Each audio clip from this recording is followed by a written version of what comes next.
That's going to be our polling. All right, everyone. So let's talk about how you as architects can successfully defeat unconscious bias. We'll talk about emotional intelligence and social intelligence, what that is, and the neuroscience-based research strategies to address unconscious bias using these techniques. So that's what the presentation will be about. And as you might have thought once you started hearing me speak, not once you saw me, I mean, I look regular, I mean, my name is a little unusual, but once you started hearing me speak, you probably thought to yourself, well, you know, where's this guy from, right? It's a question I get asked often because I clearly have an accent. I'll be happy to answer that. That's a pretty common question. I'm from a small country called Moldova. You can see that it's so small they need an arrow in order to point it out. It's that small. It's in Eastern Europe, and my parents left in 1991 once Moldova was freed from Soviet domination, and they came to New York City. So I settled down in New York City. And of course, New York City is a melting pot, and that's where was my childhood. Now, something interesting about Moldova that I found out that made me especially glad that my parents left was there was a World Values Survey in 1996, which showed that Moldova is actually, on that survey, the least happy country in the world. Least happy country in the world. I was pretty surprised and very glad that my parents decided to leave, for other reasons as well, but that was one of them. Now, settled in New York City, as I mentioned, cultural hodgepodge, melting pot, and I decided to keep my accent because so many people had accents back then, and that wasn't the problem. Now, a lot of my fellow immigrants chose to, I was 10 when I came, so when you're at that age as a kid, you can mostly drop your accent or completely drop it. But I chose not to do that because I was proud of my cultural heritage, and that's as my parents taught me to be, and so I decided to keep my accent. Now, unfortunately, as I found out later, as I started doing research on this stuff on unconscious bias, the neuroscience of it, emotional and social intelligence, I made kind of a dumb decision. I wish I could go back and fix that because of a phenomenon known as accent discrimination. Accent discrimination, basically, when you hear an accent from someone who doesn't have a mainstream American accent, it seems to you that that person is less trustworthy than they would be otherwise. So it's an unconscious phenomenon. It's not something you consciously think about, oh, this person's not trustworthy, but it feels like there's something weird about this person. This person is not from around here. That is the experience, the internal gut feeling, a little bit of discomfort, distrust toward this person, because this person is not from your tribe. So tribalism is a fundamental aspect of what informs our decision-making about unconscious bias. And the crucial things to realize here are the halo effect and the horns effect. So the halo effect and the horns effect. We'll talk about what that is. I will make sure, again, you go to the link that I put in the chat or the one that you can see on your screen. You can go to that link as well. You'll have to type that in. You can't just click it. So please make sure you do that because I will be doing a poll in about a minute. So halo effect and horns effect. Accent discrimination is a phenomenon that is a component of the horns effect. Now, the horns effect refers to the fact that if you dislike one aspect of someone because they are not like you, that's usually why we dislike other people. We like ourselves and we like what we see in other people that reminds us of ourselves because of that fundamental tribalism, the intuitive tribalism that we all have as human beings. We have to have too negative a view of their other characteristics if that person seems like they're not part of our tribe. The same for the halo effect, except the opposite. So the horns effect refers to somebody having little horns. The halo effect refers to somebody having a little halo. And that is about when you see a characteristic in someone that you like. For example, if somebody has an accent that you share, that's not a mainstream American accent, you know, maybe a Southern accent or something like that, or New York accent, something like that, Miami accent, then you will tend to have too positive view of all of their other characteristics. Appearance, accent, values, religion, sports, which sports team you root for. Those are all things that create a sense of tribe, a sense of belonging, and you will trust that person too much. That is a form of unconscious bias as well. Especially dangerous for business relationships, of course, and you as architects have all sorts of professional service providers, just like I am as a risk management expert and decision-making expert, strategic planning expert. You provide professional services. And that is fundamentally a relational business where you provide the architectural services. So you have to understand that this is really dangerous for all sorts of business relationships, how people relate to you and how you relate to others. Okay, so I hope that by now you've gone to the poll. Again, it's also in the chat. So in the chat, you could see the poll and you could see it also in the screen, so you can type that in. And we'll begin polling right now. So you should be able to see the poll. In your workplace, how problematic is the halo effect and the horns effect? So again, how problematic is the halo effect and the horns effect in your workplace?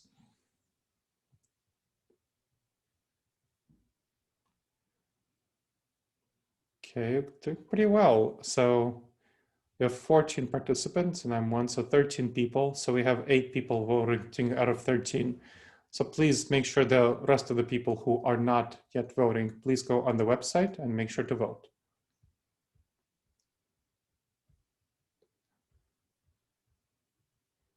Give you 5 seconds to go there and make your voice heard.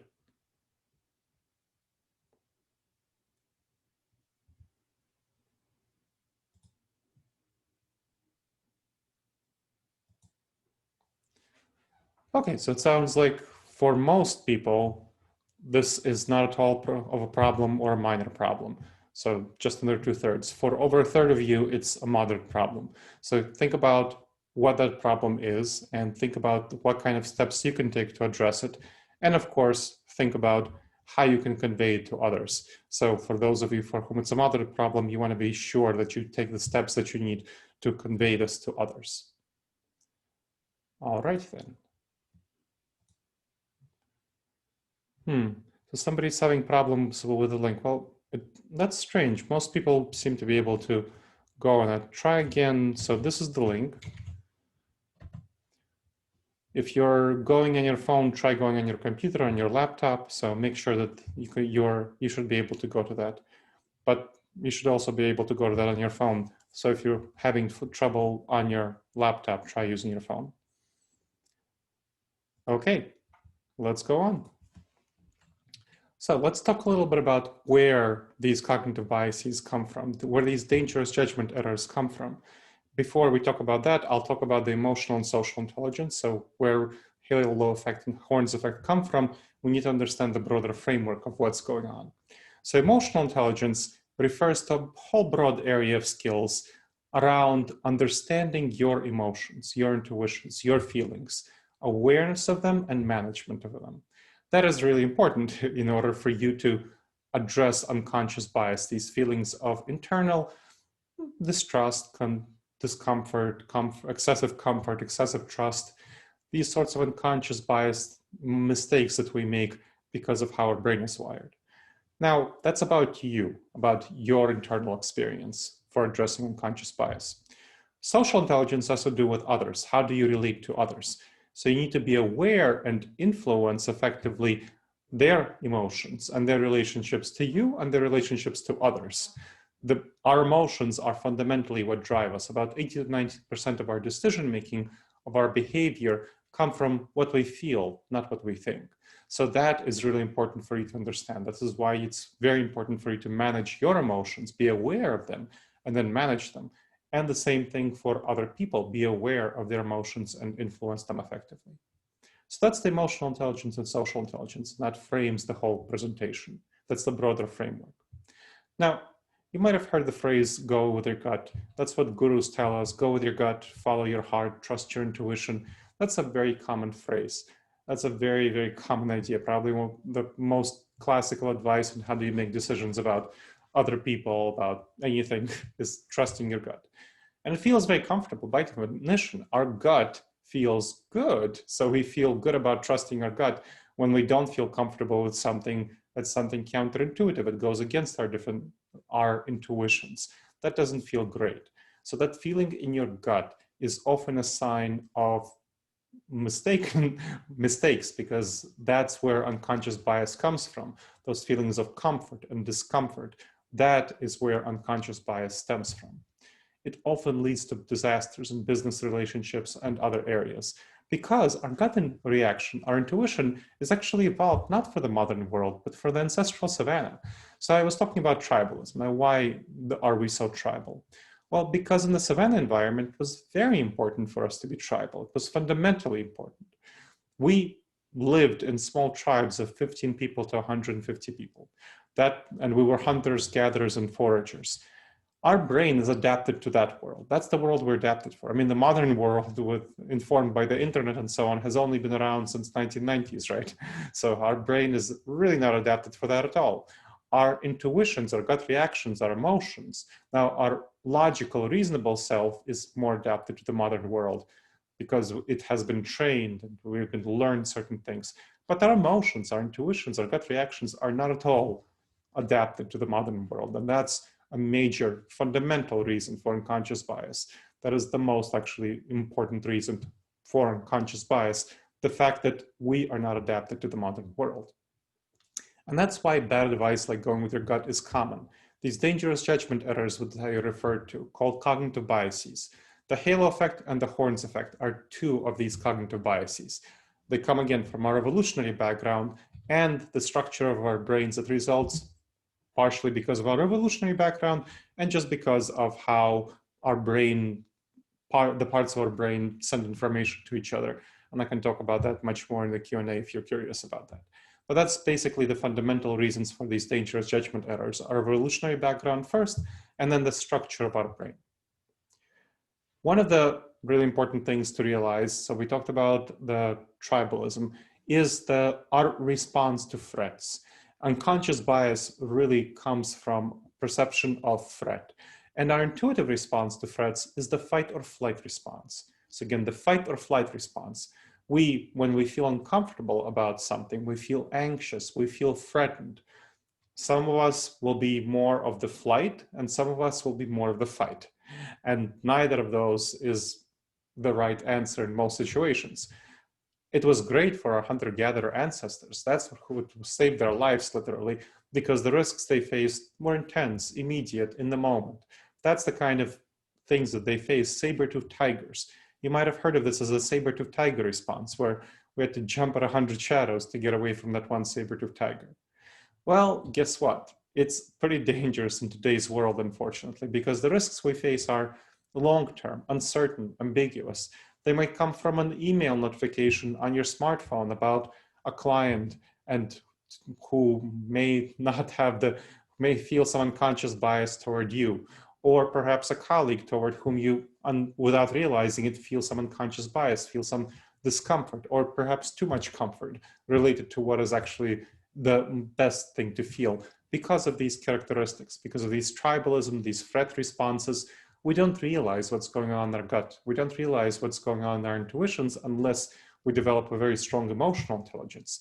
And we don't realize what's going on with other people, how they feel about us and about everyone else, unless we develop strong social intelligence. So for example, with halo effect and horns effect, there's been extensive research showing that men who are taller get ahead much more in their careers, including as architects, including as all sorts of service professionals, as salespeople, as business leaders. They get ahead much more than people who are shorter, because we, without consciously realizing it, assign the status of higher tribal status to people who are taller. And that was great in the savannah environment, where being taller, more physically strong, meant that you can defeat somebody else and you can protect the tribe. But in the modern world, it of course doesn't make sense. Still, that's what the research shows. Taller people get ahead. It also showed that people who are overweight are unfortunately left behind in the professional workforce because of these halo and horns effects.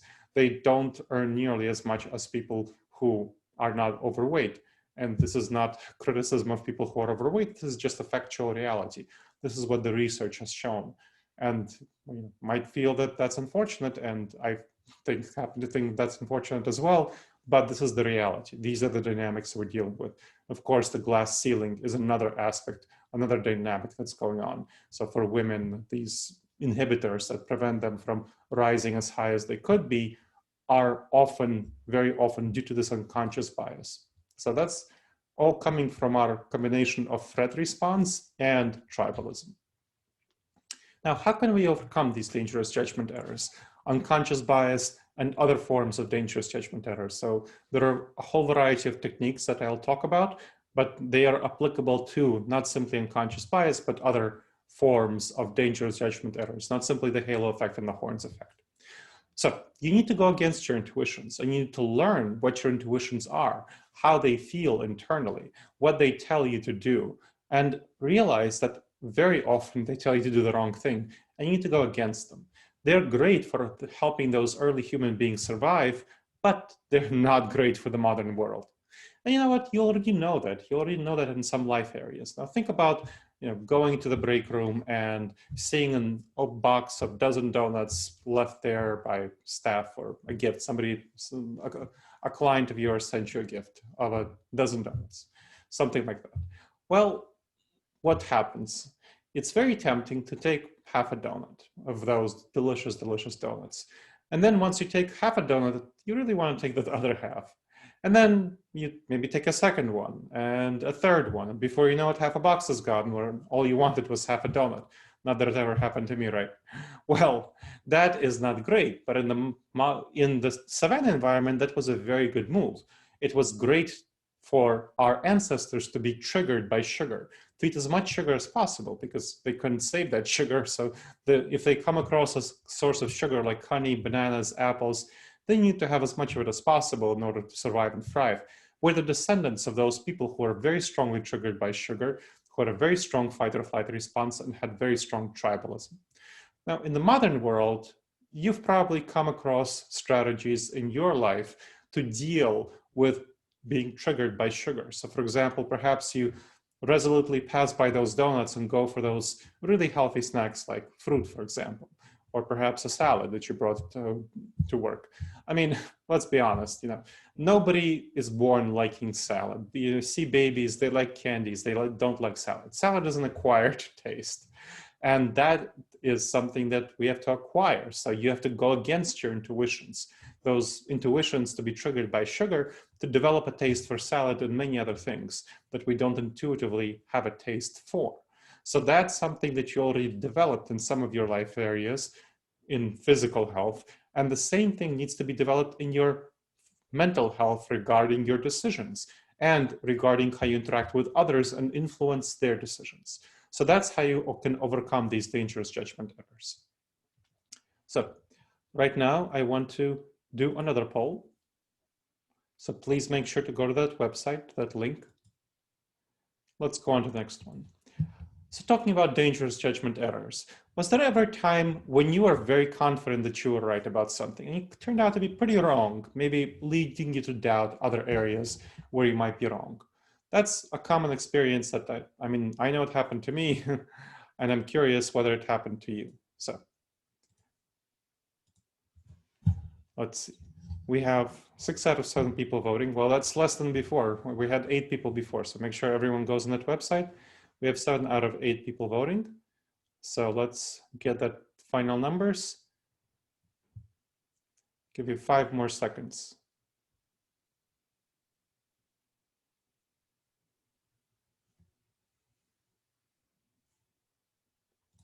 Great. All right. Well, as we can see, that is an experience that happened to everyone. And I know it definitely happened to me. And that confidence about our decisions and then turning out to be badly wrong about other people, about projects, about other things, that is a sign of unconscious bias. And that's the kind of impact that it might have on your life, where you kind of doubt other things. You need to learn to appreciate that feeling of learning that you're wrong and then using that to sense where you should change your perspective and change the underlying systems and processes by which you make your decisions. All right. Let's talk about specific techniques that we can use to get awareness of these dangerous judgment errors and to overcome them. The first is an assessment on dangerous judgment errors in the workplace. Now, before we get to the assessment, I want you to please open up the chat in Zoom. So we'll be using the chat screen. So make sure you open up the chat. I'll give you 10 seconds to open up the chat, where you'll be answering questions from the assessment in the chat. So please take that time and do so.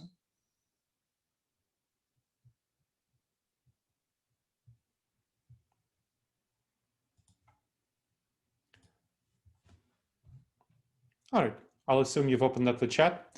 So the assessment itself.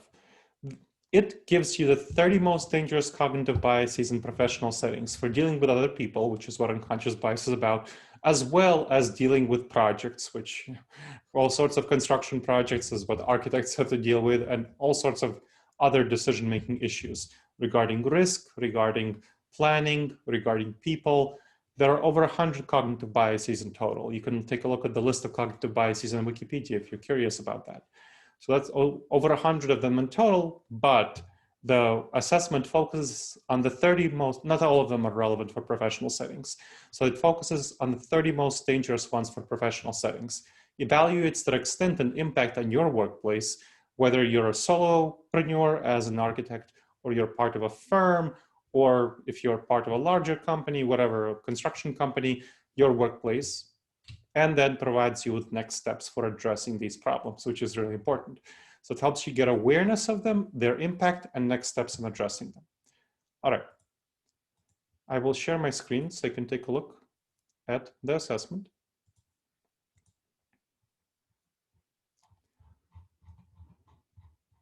So taking a look at the directions first. So each question below refers to a problem that might occur in everyday professional situations for you. Your goal is to show how often the problem occurred in your workplace in the last year. So that's what we're doing. So how often did it occur in your workplace over the last year? The answer for each question will be in percentage terms. So percentage of times out of all the times that it might have occurred, then that's what you're putting down. So percentage of terms. Don't really overthink it. Just go with your initial thoughts on what this likely is, and it's likely to be right. Each question should take you 10, 15, 20 seconds. It's pretty easy. It's pretty simple. I'll show you. So first question.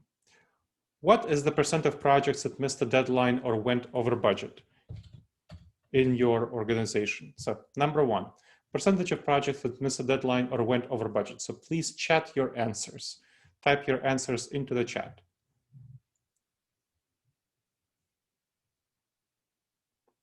Ryan, 20%, Natalia, 20%, Joyce, 30%,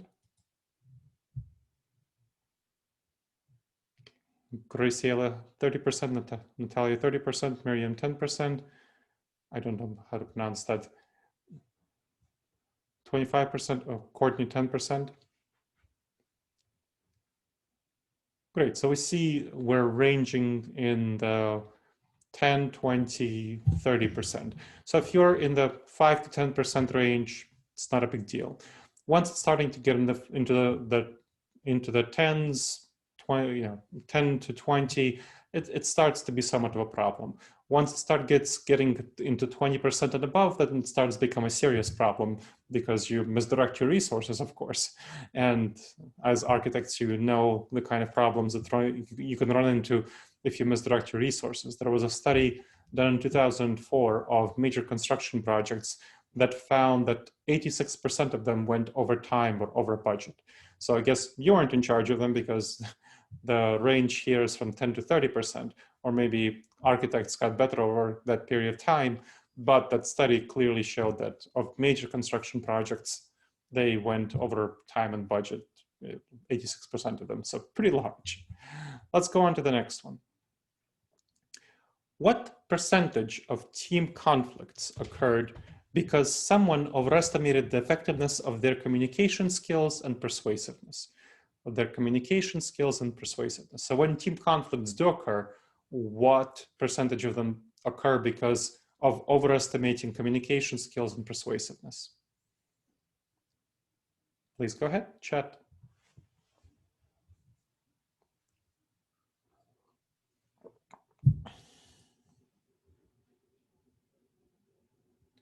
Penelope, 50%. Natalie, 10%. Ryan, 50%.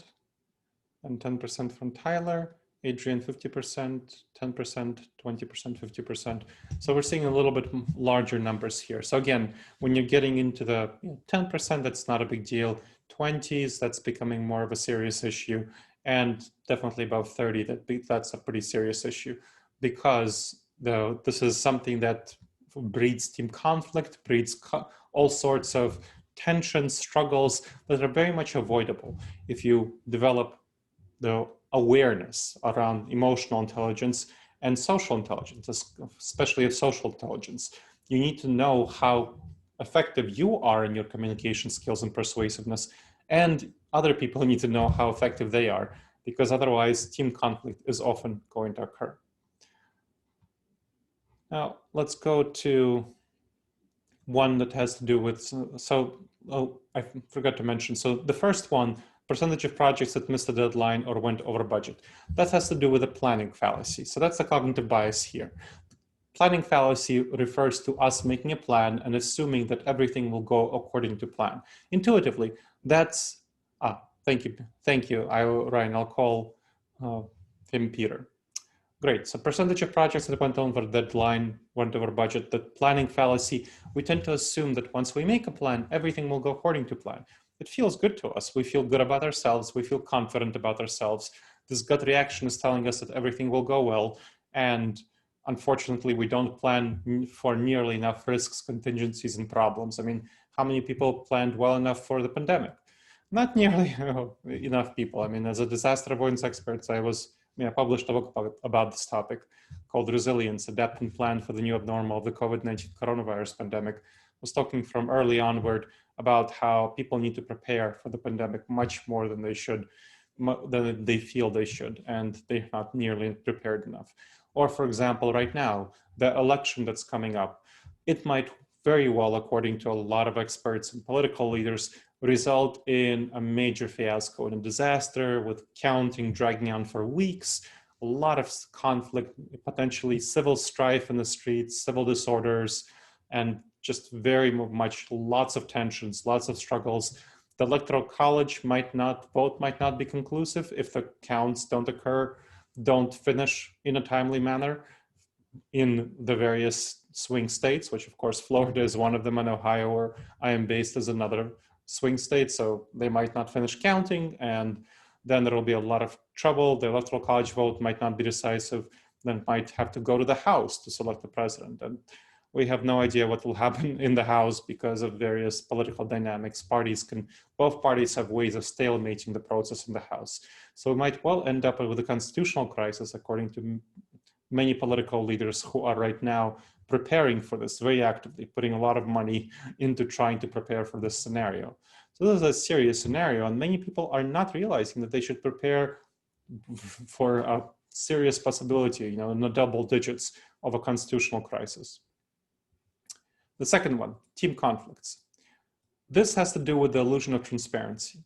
When we communicate, we feel like we communicate effectively because we know what we're trying to say. We know the message that we're trying to send. And so we feel that we communicate 100% of our message, both the rational part and the emotional part, which of course has to do with the persuasiveness to other people. And that's just not how it works. We're communicating a lot on Zoom, and Zoom has technical glitches, and people might not hear you, or they might be distracted by something going on in their environment, which you might not be aware of. So there's a lot of technical issues that might occur. They might mishear you, they might not understand. You might have different definitions for words. And also, of course, they might have different undertones and filters through which they interpret your words. So you're not going to be nearly as effective in your communication skills and persuasiveness as it internally feels you are. That's a big, big major issue. So that's called the illusion of transparency.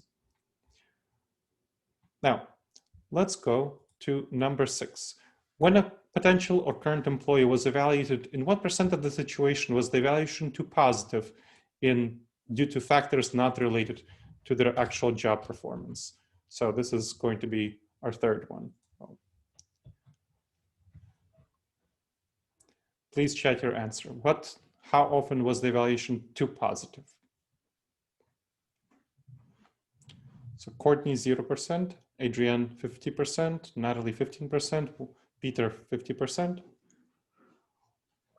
Ryan 10%, Joyce 25%, Miriam 10%, Tyler 60%, 10%. So yes, good. So this is, we see that some organizations are doing fine and 10%, some need some improvement and 25%, and some are having serious challenges in that 50% range, 60% range.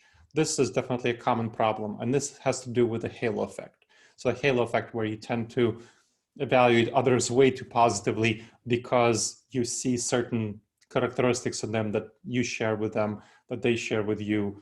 Not necessarily you are doing the evaluation, but whoever is doing the evaluation tends to see too much of a tribal, cliquish aspect to things. So that creates a lot of tensions in the workplace. So these are the kinds of issues that the assessment helps you get at, and it helps you bring them out into the open for a conversation, for an organization to have this conversation about, well, so we have 60% of an issue around this, around 2 positive evaluations. Maybe we should talk about this and take the next steps about what to do around it, planning fallacy and so on. All right, so let's go to our poll, the same poll that we were using before, the same website. So we're not using the chat, we're going to the website. And I want to ask you, how much value do you see in your team using the assessment on dangerous judgment errors in the workplace? Oh, sorry about that, hold on.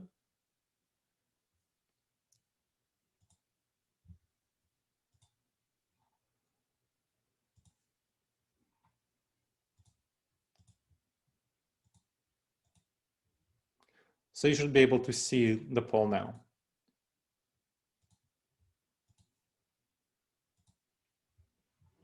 So go ahead, please vote. Have 50% of the people voting. Great. 8, 9. Okay, great. So we have everyone voted. Perfect. And pretty quick. Excellent. So you should be able to see the results. So everyone sees some value. That's great. So everyone sees that it will be valuable for them, either moderately valuable or highly valuable. So for those who see moderate value, and I'll send you the assessment after the presentation, what you want to do is take a look at the assessment and do it yourself, and then bring it to some trust for yourself. Take the assessment, bring it to some couple of trusted colleagues in the workplace, maybe your supervisor, if you have a supervisor, if you are in a principal in a firm, maybe a couple of other principals, if you're kind of peers, and get their take on it. Have them take it, have them think what they should do about it. For the person who sees high value in it, then that's not something you need to do. You need to actually bring it to the firm and make a strong push for it, for people to take it and use it. And of course, take it first yourself and then make a strong push for people to use it. So that's what I would advise for this assessment. Great. So let's talk about, so that's how you get awareness. That's the best technique that I can advise you to get awareness of the various dangerous judgment errors, including ones that have to do with people, this unconscious bias elements, as well as all sorts of other problems, challenges like the planning fallacy. Now, let's talk about 2 techniques to address these dangerous judgment errors. We'll talk about 2 ways, 2 techniques that you can use to actually solve them. Once you have awareness of them, people are aware of them and people are getting emotionally invested in them because they see how much of a problem it is. You need to take steps to address them. And these are 2 techniques that will help you address a number of problems at once. So a number of problems at once. The first one, 5 questions to avoid decision disasters, is going to be for everyday decisions that you don't want to screw up. So small decisions, everyday decisions that you want to make sure that you get right. People-oriented decisions like who do you invite to a meeting, or how do you phrase an important email, which both of those are the kinds of issues that you can definitely feel some vulnerability to unconscious bias within them. So first question, what important information didn't I yet fully consider? So what evidence didn't you take into account? It's very tempting for us to look for evidence that confirms our beliefs and ignore evidence that doesn't. That is a cognitive bias called the confirmation bias. Just like it sounds, we look for confirming evidence, ignore information that doesn't. So look twice as hard for evidence that goes against your intuitions, that goes against your preference, and try to prove yourself wrong. So that's going to be much better for you if you prove yourself wrong and then if you make the wrong decision. So that's great. And if you can't prove yourself wrong, then you're much more likely to be right. So again, that's the first one. Second, what dangerous judgment errors didn't I yet fully address in this situation? There are a whole set of dangerous judgment errors, and the assessment, of course, provides you with the tools to know about them. Once you go for the assessment, once you have take it, go through it thoroughly, you'll pretty quickly pick up on these dangerous judgment errors and start noticing them in yourself and in other people around you. So you'll want to be aware of what's going on in each individual situation, whether it's the illusion of transparency, halo effect, horns effect, in-group bias, confirmation bias, that might be playing a role, and addressing them in the situation. Next, what would a trusted objective advisor suggest I do? So think about that little angel on your shoulder. What would they suggest you do? Maybe a board member of AIA Florida Southwest, or perhaps a peer in the group or a mentor of some sort, a coach, a consultant, someone who you trust and someone who can advise you on this question. Next, how have I addressed all the ways this could fail? So think about the situation. What are all the ways that can go wrong? And how have you addressed all the ways that this can go wrong? So this is going to be really important, especially for people issues, because you want to think in advance. How can situations go wrong? How can a meeting go wrong? How can an email to a client go wrong?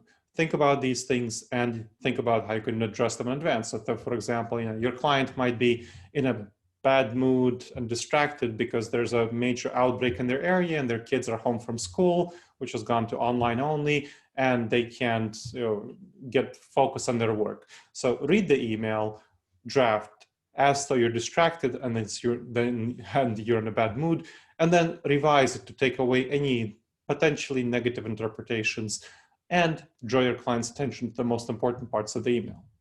Then what new information would cause me to revisit this decision? So what would cause you to change your mind about this situation? So let's say you're writing an email, and then something you can do is set a specific decision-making point where, well, if you haven't heard from your client in a week, then you'll send an email, then you can call your client or text your client. So something like that. Then that way you can just let go of your ruminations, not worry about it, not spend every day thinking, why hasn't my client responded to me, becoming more and more stressed and worried. Then you could just say, okay, I know what I'm going to do. Every time that thought pattern comes up, that feeling, that intuition that you want to reach out, you say, okay, no, I decided that I'm going to reach out in a week if I haven't heard from my client by that time. And that's all. Now I can go on to my other tasks. Okay, so we're going to go use the polling again. And we're going to take a poll around this question, the 5 questions to avoid decision disasters. How much value do you see in your team using this technique for daily decisions?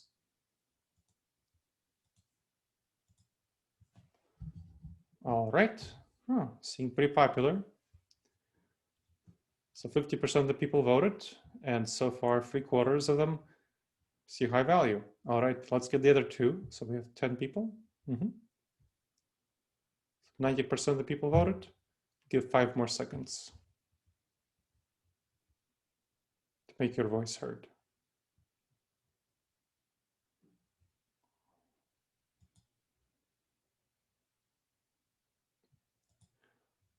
Okay, so this, everyone sees some value in it, and this definitely seems more valuable for the whole group as a whole than the assessment. So moderate value, 1/3 of you see moderate value in it. So that's great. So you should definitely start using this for yourself as a tool to make your decisions, and then maybe bring it to a couple of other people once you have a little bit of experience with it and say, hey, I've been really using this. This is really helpful.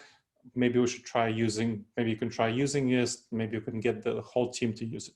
For those who see high value in it, you shouldn't only use it yourself, but you should immediately, as a priority within next several days, bring it and make a push for it within your team, within your organization. Try to make sure that everyone starts using it. And that's very helpful.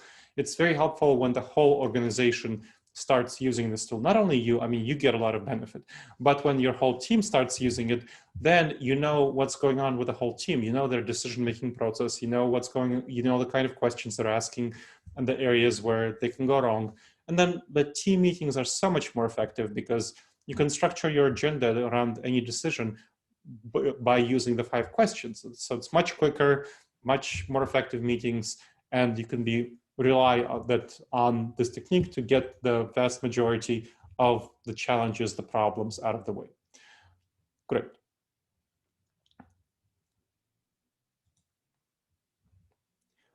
So this technique, as I mentioned, is for daily decisions. It only takes a couple of minutes to do once you get familiarity with it, and can save you many, many hours and many, many thousands of dollars from making the wrong decisions. But this is not the technique that you want to use when you want to make the best possible decision, when you want to make a perfect decision. It just averts decision disasters. It gets you to a good enough decision, which is fine for those daily decisions when you don't have too much time to spend.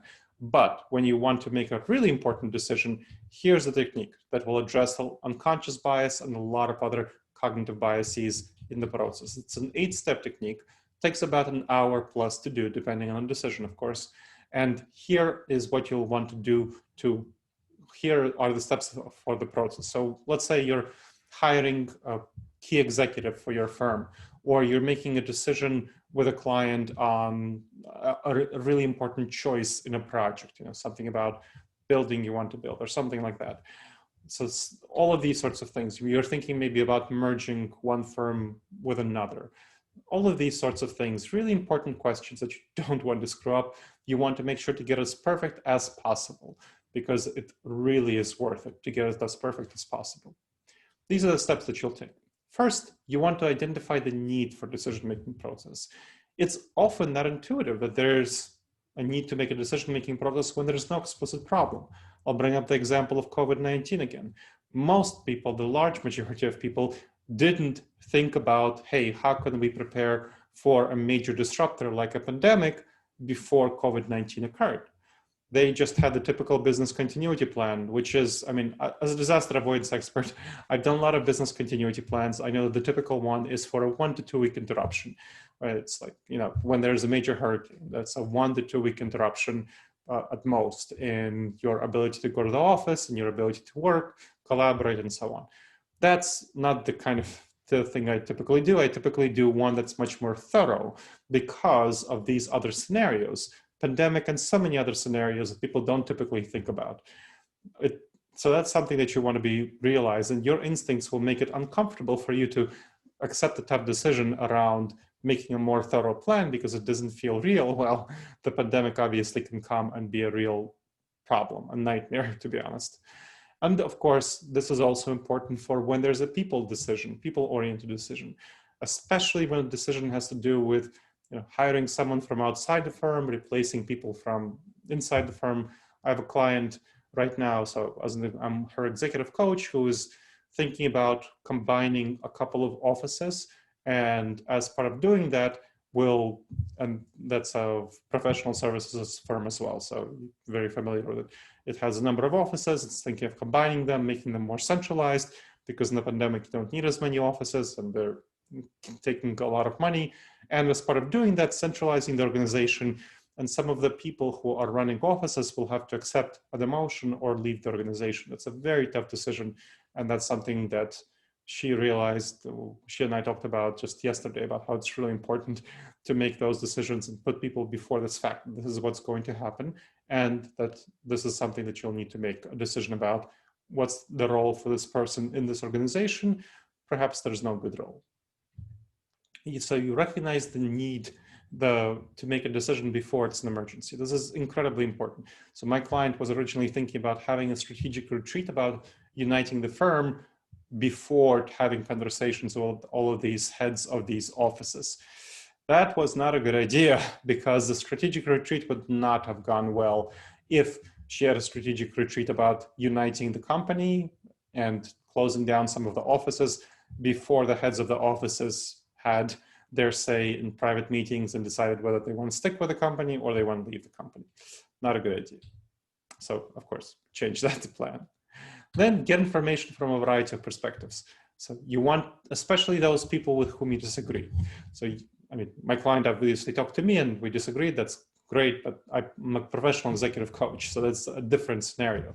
You want to be thinking about people with whom you disagree, whether in the firm, whether outside the firm. Look for people who will challenge you, who will not simply agree with your perspective, but who will disagree. some people who perhaps have different tribes, different visions of the future. So to challenge yourself, to make sure that your perspective is not just getting confirmation biased from people who like you. They really will help you spot potential bias blind spots. Set specific and clear goals. This is something you really want to focus on. We don't set goals that are nearly specific and clear enough. You want a vision of what you want that desired outcome to look like. Well, my client really wants a streamlined, clear company that's well positioned and that is not taking money out of its pocket by paying for office space that it really doesn't need to, given that their clients are overwhelmingly working with them virtually. So it really matters much less where the consultants, this is a consulting firm, are located. So that's a consulting firm on fundraising. It's particularly important to recognize when a seemingly one-time decision, like closing an office, is a symptom of a broader issue, like the need to streamline the company. So that's something that you want to be thinking about your systems and processes and seeing whether you want to address the underlying systems and processes rather than make a one-time decision. And this is something that my client is doing with the strategic retreat. Develop clear decision-making criteria. So what are the criteria for making your decisions? Make sure that you keep in mind that the criteria that you develop will be used to weigh the different options. So weighing the options, for example, which managers will stay in managerial leadership roles as the company gets more streamlined is a very important consideration for my client. So she's looking at things like, well, what's their how good are managers at utilization rates for the consultants whom they manage? How good are they at business development? How good are they at people development? And all of these other considerations. And then rank the importance from 1 to 10. So which of these criteria are most important? Otherwise, you'll think that it's not all of them are equally important. You know, business development is the #1 criteria that they're looking at. Then utilization rate is, so that's a 10. Utilization rate is something like a 5. And then people development is a 7. So that's kind of the dynamic for this strategic making, this decision-making process that my client is doing. Then generate viable options. So think about options that you're developing. You want, the most frequent failure is not generating nearly enough options.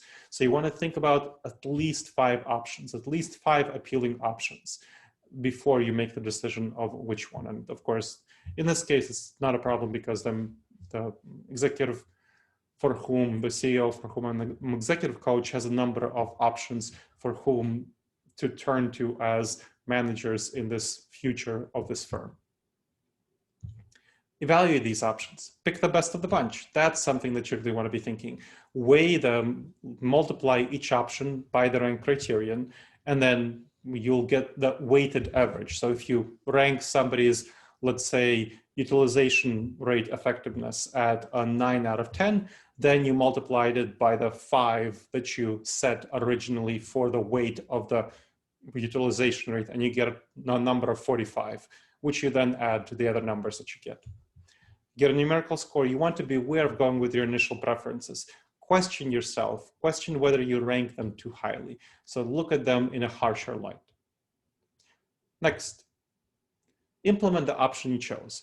This is a really important consideration. You want to be focusing not simply on making the best decision, that's the first 6 steps, but then a crucial part of a decision, of course, is implementing it well. So there are 2 parts to implementation, effective implementation. Imagine a decision completely failed or it absolutely succeeded. Let's see how it works.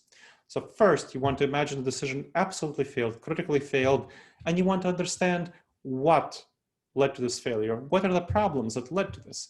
Consider how you might solve them. So what are the problems? So for example, definitely a major issue with the client that I'm working with is a change management process. So how do you get people who are virtually collaborating together through this change management into a much more unified culture through this away from its much more decentralized culture? So consider how you might solve these. So we're talking about changing the performance measurements. Culture follows measurements. Culture follows incentives. So that's the first thing you want to be looking at. What are people's incentives? How is their performance measured? Previously, currently, the performance is measured by competition between geographical units. That's not the best way of measuring performance. And of course, you don't want that if the company is unified, so you want new measurements of performance. So that's how you solve these problems. And then integrate these solutions into the plan. So we're doing a survey of the company's consultants, the whole membership, and asking about what should be the new performance measurements given that geographical ones will no longer apply. Imagine the decision completely succeeded, so absolutely succeeded. And think about all the reasons for success and consider how you might bring these to life. So with my client, the one I'm working with, we thought about, well, one of the reasons for success is that we had the people who didn't want to be demoted, didn't want to go more into the ranks of the consultants, had left the firm or were happy with whatever position was found for them. That was a fundamental reason for success. And that's why we are taking the steps into the implementation plan of her talking to these people and then addressing, well, are you going to stay? Are you going to go? If you're going to stay, what's going to be your role? Are you sure you're going to be happy with it? Even though you're not going to be having people report to you, you're not going to have your previous title. So all of these sorts of considerations. Next, evaluate implementation. So set metrics of success. What does it mean for the implementation to be successful? That is a crucial step. So given that we're running the survey, we're having evaluation of happiness, of morale for staff members. One of the issues with some of these offices is that the staff there weren't really happy because of not very good performance by the manager. So we'll make sure that morale increases as a result of this. And that, of course, retention increases because that was an issue. So check in regularly to make sure that you're meeting or exceeding success metrics. And if not, you want to revise the implementation as needed. You may find that the original decision needs to be revisited, and that's okay. You don't have to stick to it. You want to just be open to revisiting the original decision. All right, so going on to the next poll and final poll, let's vote. How much value do you see in your team using the making the best decisions technique for major decisions? Please vote.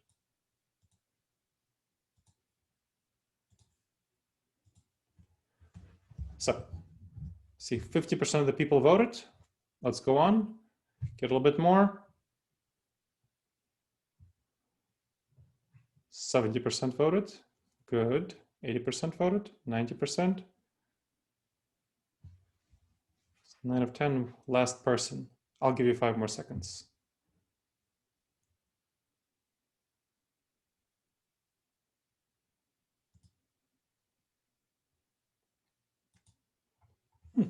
Okay, great. So we see that this technique proved even more popular than the 5 questions technique. So for moderate value, I think 2 out of 2 people, so 2 people would find it moderately valuable. That's great. So you want to, again, use it for yourself and then bring it to a couple of trusted colleagues as you start using it yourself. And for the large majority of you who found it of high value, you want to definitely bring it to your team and start using it for decisions that are on the table. And this is especially good for group decision making, going through a group decision together. You can also, of course, use it individually, and that's quite helpful for that as well. Great.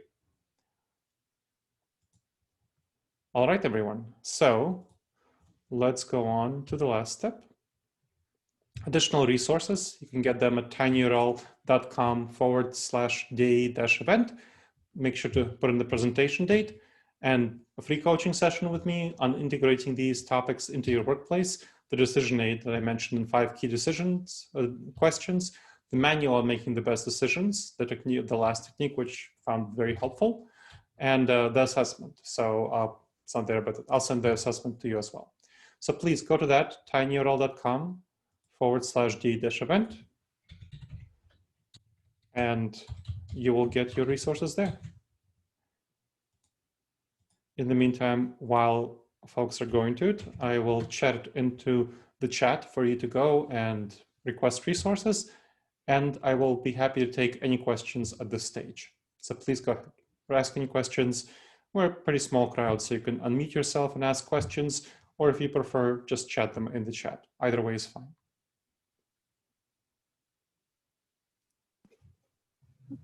Hi, Gleb.